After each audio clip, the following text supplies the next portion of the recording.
Everyone grows up believing their name belongs to them. It's the first word we learn to answer to, the first thing we write on paper, the sound that turns our head in a crowded room.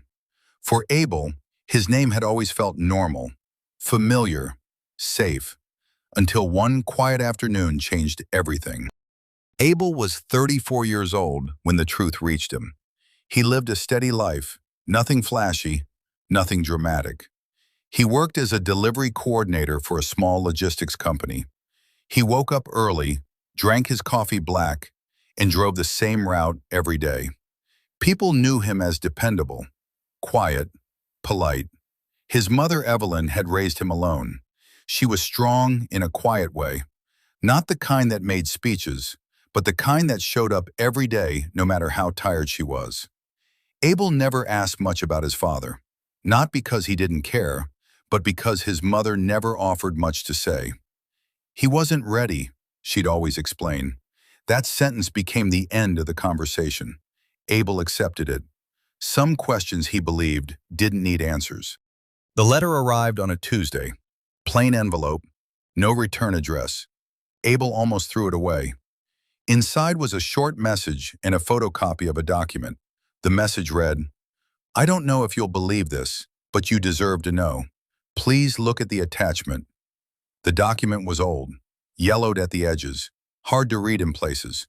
At the top were the words, "Birth Record, County Archive." Abel scanned it quickly, expecting nothing. Then he saw the name. It wasn't Abel. At first, he laughed. It had to be a mistake, a clerical error, someone else with a similar birth date. But the date was right.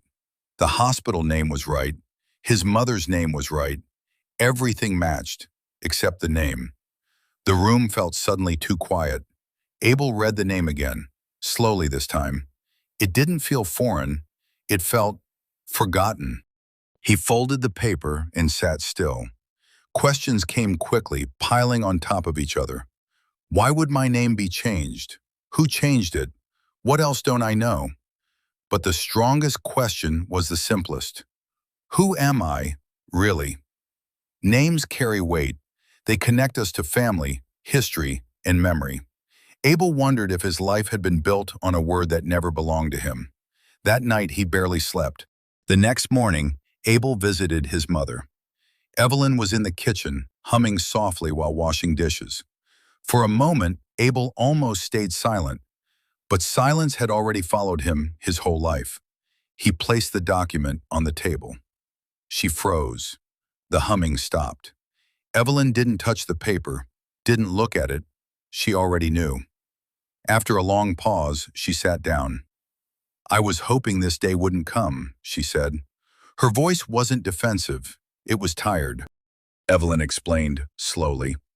When Abel was born, his father wanted to name him after someone from his own family, a name tied to expectations Abel would never meet. When his father left, Evelyn was afraid that the name would always pull Abel toward a man who had chosen absence. So she changed it, not to erase the past, but to protect the future. "I wanted you to grow into yourself," she said, "not into someone else's idea." Abel listened.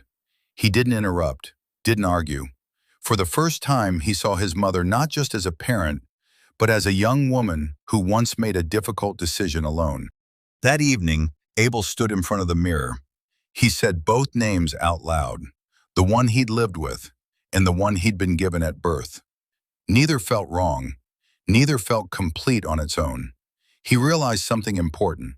A name doesn't define a life, but the life gives meaning to the name.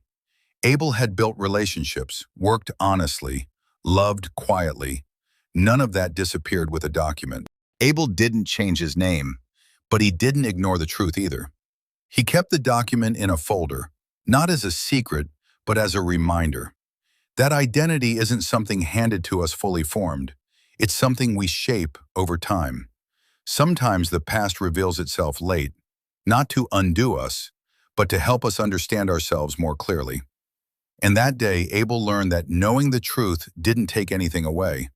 It gave him something better: perspective.